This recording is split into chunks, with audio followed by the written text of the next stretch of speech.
Chair নিয়ে নেব কুতুব ভাই আমাদের খুব আছেন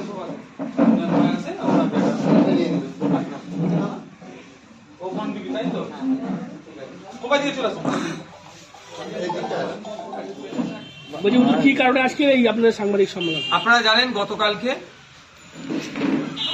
ঐতিহ্যশালী ঐতিহ্যবাহী ফুলপুর আই মাদ্রাসার অভিভাবক প্রতিনিধি নির্বাচনে প্রগতিশীল গণতান্ত্রিক ফ্রন্টের পক্ষ থেকে যে প্রার্থী দেওয়া হয়েছিল তৃণমূল কংগ্রেসের মনোনীত প্রার্থীদেরকে ব্যাপকভাবে পরাজিত করেছে।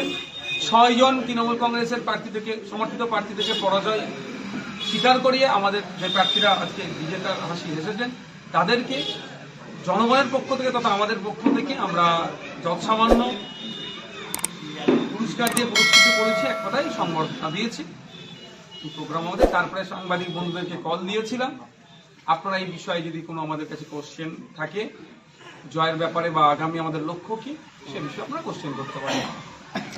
ফুরফুরা পঞ্চায়েত ভোটে দেখা গেছিল যে পঞ্চায়েত লুট হয়েছিল, ভোট লুট হয়েছিল, তারই কি এফেক্ট পড়লো এই নির্বাচনে? মানুষকে ধমকে চমকে মানুষের অধিকার হনন করে বেশি দিন রাখতে পারে না। পঞ্চায়েত নির্বাচনে যে জনগণ ভোট দিয়েছিল শাসকের বিপক্ষে, তারা পুলিশ প্রশাসনকে কাজে লাগিয়ে ভোট লুট করেছিল। ভোট লুট করে সবুজ আবির মেখে তারা এখন হইয়াই করছে। যদিও এই বিষয়টা আমাদের হাইকোর্ট করা আছে, আমরা আশা করছি খুবই তাড়াতাড়ি তাদের আবিরকে ফিকে করব, অর্থাৎ এই পঞ্চায়েত অবৈধ বলে কোর্টের মাধ্যমে আমরা ঘোষণা করাবো। সেই ক্ষোভটা ছিল, সেই সুযোগ পেয়েছে, নির্বাচনে অংশগ্রহণ করেছেন, ভোটদানের পূর্ণ স্বাধীনতা পেয়েছে, কোনো ভয়ভীতিকে ছিল না, সবকে উপেক্ষা করে ভোট দিয়েছে, শাসকের বিপক্ষে ভোটটা দিয়ে এটা প্রমাণ করে দিচ্ছে যে আমরা পঞ্চায়েতে যে আমাদের ভোট লুট হয়েছে, আমরা এখানে সিপিএম এবং আইএসএফ মিলে যে জোট গঠন করেছিলাম শাসককে পরাস্ত করার মতো আমরা ক্ষমতা ধরেছিলাম, সেটা কিন্তু গতকালকে রেজাল্টে কিন্তু আবার প্রমাণিত করেছে। আগামী দিনে কি রাজ্য জুড়ে প্রার্থী দেওয়া হবে স্কুল বা এই নির্বাচনগুলোতে? দেখুন, আমরা যেখানেই নির্বাচন হবে আমাদের শক্তিমতো আমরা সেখানেই এগিয়ে যাব এবং মানুষের কাছে যাব, মানুষকে আহ্বান করব, মানুষ যদি আমাদেরকে ভোট দেয় আমরা জিতব।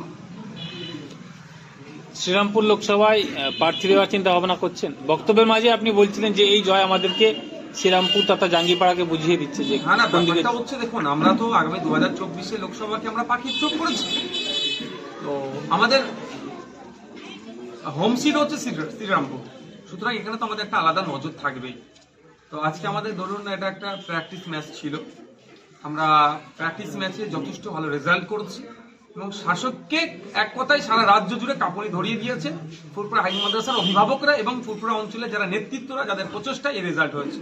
আমি তাদেরকে ধন্যবাদ জানাই আজকে সাংবাদিক সম্মেলন থেকে। সত্যিকার এদের সকাল থেকে উঠে রাত পর্যন্ত যেভাবে টানা 1 মাস এরা মেহনত করছে, মানুষের কাছে গিয়েছে, অভিভাবকদেরকে বুঝাতে পেরেছে, বোঝানোর ফলে আজকে আমরা হাতে নাতে পাচ্ছি যে দুর্নীতিমুক্ত এবং স্বচ্ছভাবে শিক্ষা প্রতিষ্ঠান পরিচালনার দায়িত্ব তুলে নেওয়ার কথা যে বলেছে, মানুষ সাড়া দিয়েছে। একইভাবে আমরা মানুষের দ্বারে দ্বারে গিয়ে আগামী 2024 বলবো, আশা করবো মানুষ কিন্তু রাইট আমাদের পক্ষেই দেবে। কালকে যেভাবে ডায়মন্ড হারবারে যে শোনা যাচ্ছে নওশাদ সিদ্দিকী ওখানে প্রার্থী হচ্ছে, অবশ্যই আমি তো আগেই জানিয়ে দিয়েছি আমার ইচ্ছে আছে, এবার পার্টির অনুমোদনের অপেক্ষায়। আমি মানুষের রায় নিয়ে, মানুষের দোয়া আশীর্বাদ নিয়ে ডায়মন্ড হারবার লোকসভাতে কন্টেস্ট করবো। ডায়মন্ড হারবারের মানুষের যে পরাধীনতার শিকলে আছে, বলার স্বাধীনতাটুকু পর্যন্ত ওখানকার মানুষের ঠিকঠাক নয়, সেটাকে ফিরিয়ে আনার জন্য আমি আমার সর্বোচ্চ দিয়ে লড়াই করব। আশা করছি ডায়মন্ড হারবারের মানুষ সংখ্যাগরিষ্ঠ ভোট আমার কাছে আসবে, আমাকে জিতিয়ে পার্লামেন্টে পাঠাবে এবং মমতা ব্যানার্জির ভাইপো তথা বর্তমান এমপি অভিষেক ব্যানার্জি মহাশয়কে পরাজিত প্রাক্তন এমপি করে কালীঘাটে পাঠাবে। আপনাকে কি ওখানে একটা ভয় ভীতি তৈরি হয়েছে আপনার উপর যে আপনি এখানে দাঁড়ালে অভিষেক ব্যানার্জি হেরে যেতে পারে, এরকম একটা কথা শোনা যাচ্ছে, আপনাদের তরফ থেকে কি মনে করেন? না, আমি বাগনায় ভাল্লুকনা, আমি একজন মানুষ, গণতন্ত্রের প্রিয় মানুষ, গণতন্ত্রে বিশ্বাসী, মানুষের মতামতের উপরে বিশ্বাসী। সুতরাং এখানে দেওয়ারও কোনো ভয় নেই, আছড়ে দেওয়ারও কোনো ভয় নেই, কেউ ভয় পেয়ে থাকে আলাদা জিনিস। তৃণমূল সূত্রে খবর যে ওকে ওখানে দাঁড়াতে বারণ করা হচ্ছে, ওনাকে অন্য জায়গায় দিতে বলা হচ্ছে, কিন্তু উনি ওখানেই দাঁড়াতে চাইছেন, অভিষেক বন্দ্যোপাধ্যায়। কি বলবেন, এটা কি কারণে হতে পারে? ওনার নিশ্চিতভাবে কনফিডেন্স আছে, সেই জন্য উনি দাঁড়াতে চাইছেন। তবে হ্যাঁ, ওনার পায়ের নিচে কতটা মাটি শক্ত 2024 সেটা দেখা যাবে। আমি তো মনে করছি উনি ওখানেই দাঁড়াক, ওনার দলের কে কি ওনাকে পরামর্শ দিচ্ছে সেইটা উপেক্ষা করে গণতন্ত্রকে রক্ষার জন্য অভিষেকবাবু এগিয়ে আসুক, যে ডায়মন্ড হারবারের মানুষ গণতান্ত্রিক প্রক্রিয়ায় মতামত প্রদান করুক, অভিষেক ব্যানার্জি মহাশয়ের ক্ষমতা গ্রহণযোগ্যতা আছে বা তার দল কিভাবে মানুষের মধ্যে শোষণ করেছে বা শাসন করেছে সেটাও পরীক্ষা করুক। আচ্ছা, কালকে ভোটে যেভাবে নিরাপত্তা দেখা গেছে এবং নিরপেক্ষ ভোট হয়েছে, সেক্ষেত্রে কি এভাবে নিরাপত্তা দিয়ে সব জায়গায় ভোট করলে কি রেজাল্ট পাল্টে যেতে পারতো? অবশ্যই পুলিশ যখন ভুল করে তার আমরা সমালোচনা করি। পঞ্চায়েত নির্বাচনে পুলিশের ভূমিকা নিয়ে সমালোচনা করেছি। মাদ্রাসা হাই মাদ্রাসার ম্যানেজিং কমিটি নির্বাচনে গতকালকে যেভাবে পুলিশ সক্রিয় ছিল সেটাকে আমরা কুর্নিশ জানাচ্ছি, সাধুবাদ জানাচ্ছি। তার সাথে এটাও বলবো, এটা কিন্তু কোর্টের একটু মনিটরিং ছিল, কোর্টের নির্দেশনা ছিল। যে তৎপরতা পুলিশ দেখিয়েছে ওই তৎপরতার সাথে পশ্চিমবাংলার যে কোনো জায়গায় ভোট হলে যে কোনো চ্যালেঞ্জ, যত বড় চ্যালেঞ্জ হোক না কেন, আইএসএফ নিতে প্রস্তুত আছে এবং শাসককে পরাস্ত করার জন্য 100% দেবে, পরাস্ত করার জন্য, এবং রেজাল্টও আইএসএফ এর পক্ষে আসবে, শাসকের বিপক্ষে যাবে। আগামী দিনে কি ভাবছেন? আইএসএফ এর তরফ থেকে সারা রাজ্য জুড়েই প্রার্থী দেওয়া হবে? কতগুলো সম্ভব প্রার্থী? নয়, এই মুহূর্তে এই জায়গায় আমরা পৌঁছাইনি। যে সমস্ত জায়গাগুলোতে আমরা প্রার্থী দেব তার যে কটা জায়গা বাকি থাকবে যেটা দ্বারা ধর্মনিরপেক্ষ, বিজেপি এবং তৃণমূলের বিরুদ্ধে সামনের সাইডে থেকে লড়াই করছে, সেই জায়গাগুলোতে আমরা সেই দলগুলোকে আমরা সহযোগিতা করব, সাপোর্ট করব।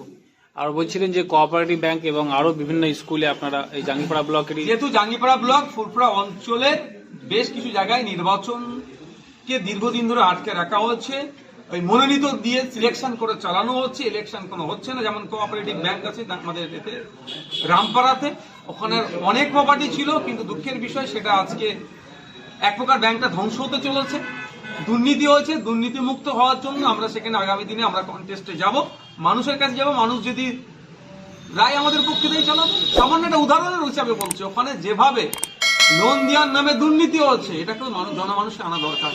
একজনের বাৎসরিক ইনকাম 3.5 থেকে 4 লাখ টাকা, খোঁজ নিতে পাচ্ছি তাকে নাকি প্রায় 30 থেকে 40 লক্ষ টাকা লোন দিয়েছে। কোন আইনের বলে দিয়েছে, কার সুপারিশে দিয়েছে, কার টাকাটা দিয়েছে, এগুলো তো জানা দরকার। এইগুলোর জন্যই আমাদেরকে কমিটির মধ্যে আসা দরকার। আমাদের মিনস মানুষকে আসা দরকার, যারা জনগণের কথা ভাববে, সোসাইটির কথা ভাববে, ওই কোঅপারেটিভ ব্যাংকের কথা ভাববে, তাদেরকে আমরা জিতিয়ে ওখানে পাঠাবো। ফুরফুরা বোর্ড ভেঙে কি আবার আপনারা দখল নিতে চাচ্ছেন? বক্তব্যে যেটা উঠে এলো। আমরা তালা ভেঙে দখল নেওয়ার পক্ষে নয়, ভোটকে হাতুড়ি দিয়ে ভেঙে দখল নেওয়ার পক্ষে নয়। আমরা আইনের চাবুক মেরে ওই ভোটকে ভাঙবো, ওই ভোটকে ভেঙে গণতান্ত্রিক প্রক্রিয়াতে নির্বাচিত হয়ে আমরা আবির মেখে ওখানে পৌঁছাবো।